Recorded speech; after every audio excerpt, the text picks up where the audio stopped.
नमस्कार। एक 28 वर्षीय युवती की कुंडली हमारे सामने है, जो कि एक कुंभ लगन की कुंडली है और धनु राशि की कुंडली है।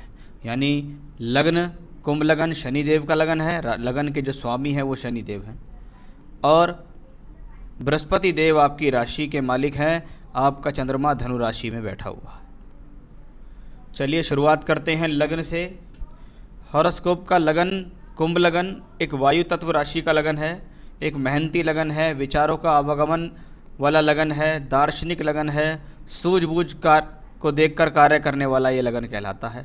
और सबसे अच्छी बात है ये स्थिर लगन है। ये स्वभाव में स्थिरता देता है। व्यक्ति अपने जीवन में वेट कर सकता है किसी भी अचीवमेंट को प्राप्त करने के लिए, यानी पेशेंस ऐसे लोगों के पास हो जाता है।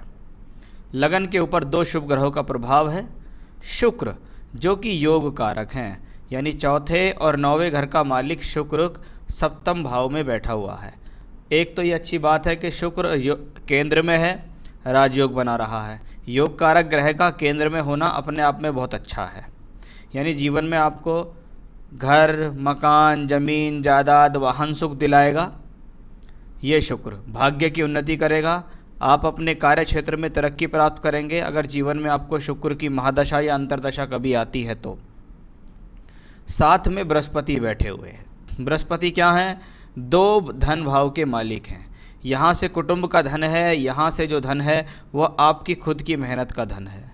और जब ऐसा ग्रह भी सप्तम भाव में हो तो ऐसा व्यक्ति अपने जीवन में अच्छी तरक्की कर लेता है। बृहस्पति की महादशा या अंतर्दशा जीवन में आती हैं तो वो उसमें अच्छा खासा पैसा कमा लेता है। घर परिवार से तो उसको पैसे का सपोर्ट मिलता ही है, साथ ही साथ वो स्वयं की काबिलियत पर भी पैसा कमाता है। साथ ही साथ वाणी के बल पर, अपने व्यवहार के बल पर, अपनी व्यक्तिगत पर्सनैलिटी के बल पर भी व्यक्ति जीवन में अच्छी तरक्की कर लेता है। जब ये 2 ग्रह मिलकर लगन को दृष्टि देते हों, शुक्र और बृहस्पति, तो ये व्यक्ति को ज्ञानी भी बनाते हैं। पेशेंस तो होता ही है, व्यक्ति को ज्ञानी बनाते हैं, व्यक्ति को अच्छा स्वास्थ्य देते हैं।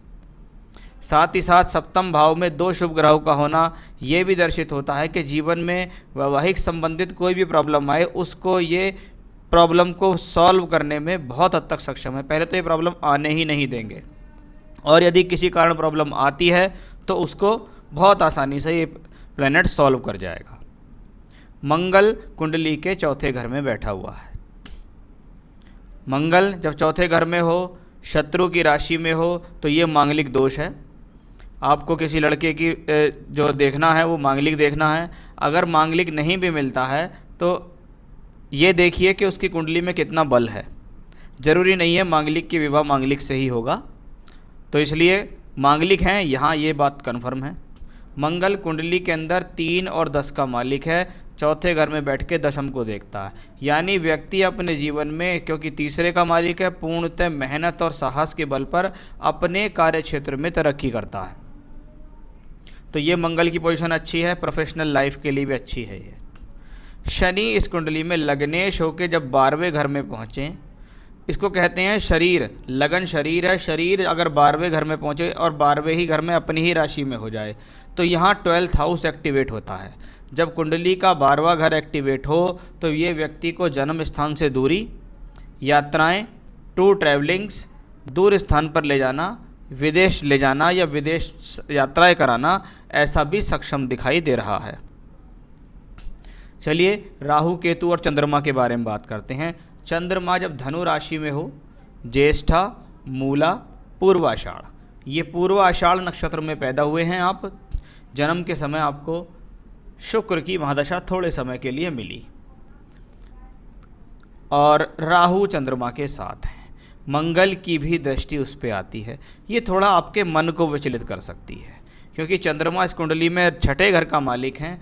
छठे का मालिक जब एकादश में बैठे तो आप जो भी कंपटीशन की तैयारी या प्रतियोगिता या किसी भी कंपटीशन में बैठते हैं तो उस पर आप जीत हासिल कर लेंगे। लेकिन ये चंद्रमा राहु के साथ जब मंगल से दृष्ट होता है तो व्यक्ति को मानसिक तौर पे परेशान करता है, डिसीजन मेकिंग पावर में थोड़ा सा प्रॉब्लम देता है। शुड आई डू और नॉट, ऐसी कंडीशन भी आती है, डिलेमा कंडीशंस आती हैं व्यक्ति के सामने कि वो थोड़ा प्रॉब्लम में फंस जाता है कि करना चाहिए या नहीं करना चाहिए। अधिकतर मैंने ये देखा है जब चंद्र राहु अग्नि तत्व राशि में हो और अग्नि कारक ग्रह मंगल से दृष्ट हो, ये व्यक्ति को स्वभाव से जिद्दी भी बनाता है। यानी व्यक्ति ने जो एक बार मन में ठान लिया ना, उसको वो करेगा ही, उससे वहाँ से उसको अडिग होना। ये प्लस वे में भी है, ये माइनस वे में भी है। कभी कुछ बातें जीवन में गलत होती हैं तो उस पर भी आपका अड़ा रहना गलत है, लेकिन कुछ बातें अच्छी हैं, नहीं मुझे तो ये हासिल करना ही है अपनी लाइफ में, तो उसको ये व्यक्ति हासिल कर जाता है। यही इंडिविजुअल व्यक्ति विशेष के लिए भी, अगर किसी के लिए उनके मन में कोई दुर्व्यवहार आ गया तो वो उनके मन में हमेशा रहेगा, जब भी मौका मिलेगा वो उनसे कहीं ना कहीं बदला ले ही लेगा। बुध और सूर्य कुंडली के छठे घर में, पंचमेश और सप्तमेश कुंडली के छठे घर में बैठे हुए हैं। पंचमेश का वक्री होकर छठे घर में जाना और शनि से दृष्ट होना, ये दिखाता है कि आपको जीवन में अपनी एजुकेशन को लेकर ज़रूर कहीं ना कहीं एक दो बार प्रॉब्लम्स अवश्य आएंगी। कभी कभी एजुकेशन का रुक के चलना, स्ट्रीम चेंज हो जाना, स्थान परिवर्तन के कारण प्रॉब्लम हो जाना, वो स्थिति यहाँ दिखती हैं। तो एजुकेशन तो हो जाएगी, लेकिन एजुकेशन रिलेटेड प्रॉब्लम्स आएंगी। जब पंचमेश और सप्तमेश कुंडली में एक साथ हो जाते हैं और भले ही वो छठे घर में हो, तो ये एक जानकारी में विवाह का कॉम्बिनेशन है, साथ ही साथ लव रिलेशन का भी एक कॉम्बिनेशन यहाँ बनता है। ऐसी स्थितियों में लव रिलेशन तो हो जाते हैं, लेकिन लव रिलेशन वो कामयाब नहीं रह पाते हैं, साथ ही साथ व्यक्ति उसको एक मैरिज के तौर पर बदल नहीं पाता है, यानी शादी नहीं होती है, लव रिलेशन ही होकर रह जाता है। तो वो स्थिति भी यहाँ दिखाई दे रही है। सूर्य क्योंकि सप्तमेश हैं तो विवाह में थोड़े विलंब की स्थितियाँ तो हैं, इसमें तो कोई डाउट नहीं है। और आज के समय में पहले क्या होता था, पहले तो बहुत जल्दियाँ शादी होती थी। महिलाओं के लिए 25 वर्ष से ऊपर की उम्र अगर हो रही है तो वो लेट शादी में ही मानी जाती है, जबकि पुरुषों में ये चीज़ 27-28 तक पहुंच रही है। चलिए अब बात करते हैं ओवरऑल आपके सभी ग्रहों के बारे में। मैंने बात करा, राहु की महादशा आपको शुरू हो चुकी है 22 जुलाई 2020 से। राहु कहाँ है? राहु 11th हाउस में, 11वें घर में राहु है, बृहस्पति की राशि में बृहस्पति से दृष्ट, यानी 11वां घर सोर्स ऑफ इनकम का हाउस। मंगल दशमेश होकर उसे देखता है। इसका मतलब व्यक्ति अपने जीवन में इस राहु की दशा में अच्छा खासा पैसा कमाएगा।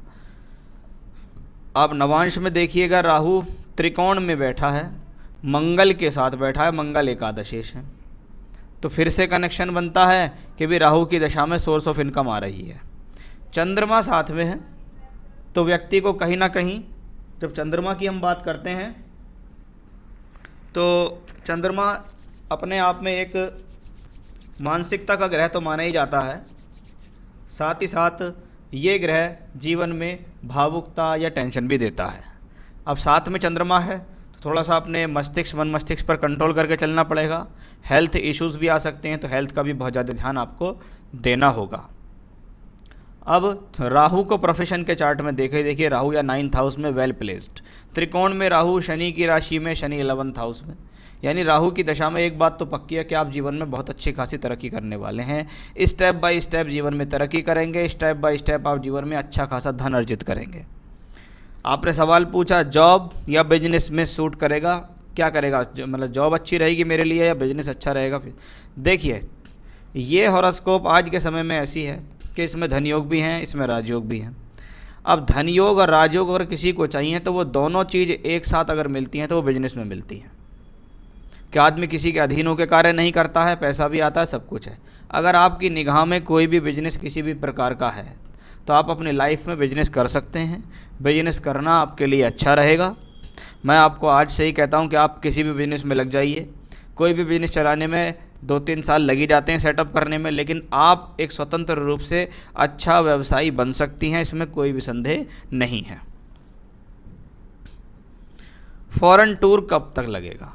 देखिए, अभी राहु की दशा चल रही है, राहु यहाँ बैठे हैं और राहु यहाँ बैठे हैं। राहु में राहु, राहु में बृहस्पति, राहु में शनि। जब आपको शनि आएगी अगस्त 25 से जुलाई 28, ये वो समय होगा जिसमें आप एक फॉरेन टूर लगा सकते हैं। बेबी कब होगा? संतान प्राप्ति के लिए राहु का कनेक्शन कुंडली में पंचम भाव से है। पंचम भाव संतान भाव भी है। यहाँ देखिए राहु केतु एक्सेस लगा हुआ है। अब बृहस्पति से दृष्टि भी है और बृहस्पति शुक्र के साथ है। इसका मतलब राहु में राहु अप्रैल 23 तक चल रही है। आपकी संतान की कुंडली में राहु की दशा है। राहु यहाँ शनि की राशि में बैठे हैं और बृहस्पति के साथ है, यानी आपको अप्रैल 2023 तक बहुत अच्छा चांस है संतान का। निश्चित आपको संतान होगी और आपको ज़रूर पुरुष संतान भी होगी, चाहे वो पहली हो या दूसरी हो या तीसरी, लेकिन होगी ज़रूर। प्रॉपर्टी लेनी है, कब तक लेनी चाहिए? अभी राहु की महादशा चल रही है। राहु का कनेक्शन प्रॉपर्टी से तो बनता है, और क्योंकि राहु आपकी चतुर्थांश कुंडली में राहु 8th हाउस में है, भले ही बृहस्पति के साइन में है, तो आप ले सकते हैं। आपके पास बड़ा अच्छा मौका है। मैं समझता हूँ 2022 से 24 के बीच में आप निश्चित प्रॉपर्टी आपके पास होगी। आपको अच्छा मौका मिलेगा उस दौरान प्रॉपर्टी का। फाइनेंशियल सेविंग होगी या नहीं? बिल्कुल होगी, और अच्छी होगी। भविष्य में जैसे जैसे आप आगे बढ़ेंगे वैसे वैसे आप तरक्की करेंगे। फ्यूचर कैसा रहेगा? फ्यूचर ठीक रहेगा। मैरिड लाइफ वाइज कोई बहुत बड़ी समस्या मुझे इस कुंडली में नहीं दिखाई दी है। बाकी निर्भर करता है आपकी पति की कुंडली पर कि वो कैसी रहेगी। आपकी शादी दिसंबर 2019 में हुई थी, यानी देखा जाए तो जब चंद्रमा मंगल में चंद्रमा की दशा थी तब आपकी शादी हो गई। यहाँ चंद्रमा चतुर्थेश है, मंगल में चंद्रमा में आपकी शादी हो गई है। हो सकता है कि शादी जानकारी में हो गई हो, लेकिन शादी आपकी हो चुकी है और कोई बहुत बड़ी प्रॉब्लम्स के विषय मुझे यहाँ नज़र नहीं आ रहे हैं। आने वाले समय में आप तरक्की करेंगे। अगर आप बिजनेस लाइन में भी हैं तो भी अच्छी तरक्की करेंगे, आप नौकरी में हैं तो भी अच्छे तरक्की करेंगे। मैंने ऐसे लोगों को देखा, अगर वो सही समय पर सही तैयारी कर लेते हैं तो कहीं ना कहीं सरकारी नौकरी भी प्राप्त कर लेते हैं। तो आपके अंदर कैपेबिलिटी है कि आप स्वयं के बल पर जीवन में कुछ अच्छा कर सकते हैं। अगर जीवन में बहुत अच्छी अचीवमेंट चाहिए, आज से बिजनेस में लग जाओ। अभी आपकी कुछ भी उम्र नहीं है, 30, 31, 32 साल तक इतना बढ़िया सेटअप तैयार कर लोगे कि जीवन पर्यंत 60-65 साल तक की उम्र तक बढ़िया बिजनेस करोगे। अब आपको करना क्या है? एक तो आपको भगवान शिव का स्तोत्र पाठ है, रुद्राष्टकम, और दूसरा है देवी कवच।